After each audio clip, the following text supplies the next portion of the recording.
খুবই অল্প সময়ের ভিডিওটি স্কিপ না করে দেখবেন। আশা করছি ভিডিওটি সকলের কাছে খুব ভালো লাগবে। কথা দিচ্ছি, ধাবা স্টাইল চিকেন কষা বানানোর জন্য এই ভিডিওটি দেখার পরে আপনার কোনো ভিডিও আর দেখার প্রয়োজনই পড়বে না।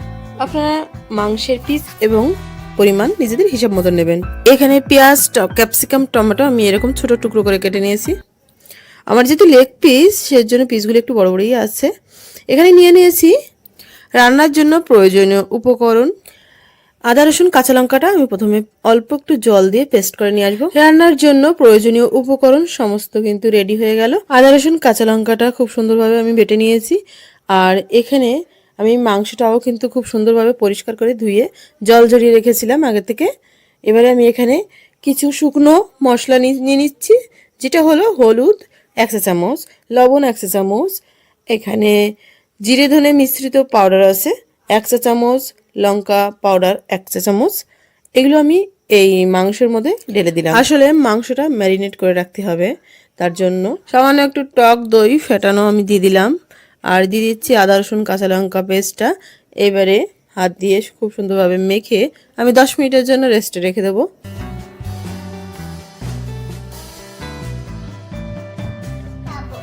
এবারে কড়াইতে কিছুটা পরিমাণ সর্ষের তেল ঢেলে দিলাম। এর মধ্যে দিয়ে দিচ্ছি 1 চা চামচ লবণ। এই আলুগুলো আমি প্রথমে ভেজে তুলে নেব। আমি আলুগুলো একটা আলু 2 ফালি করে কেটে নিয়েছিলাম।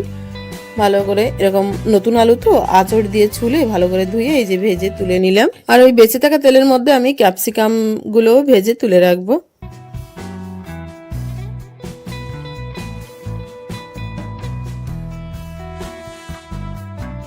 এবারে আমি ওই তেলেতেই গোটা জিরে, গোটা গরম মশলা, 2টো শুকনো লঙ্কা, একটা তেজপাতা ফোড়নে দিয়ে দিলাম। ফোড়ন দিয়ে আমি সঙ্গে সঙ্গে পেঁয়াজগুলো ঢেলে দিলাম।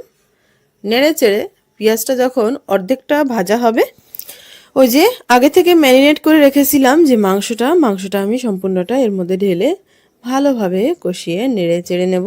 তারপর টমেটোগুলো দিয়ে দেবো। টমেটোটা দিয়ে ঢাকনাটা দিয়ে দেবো।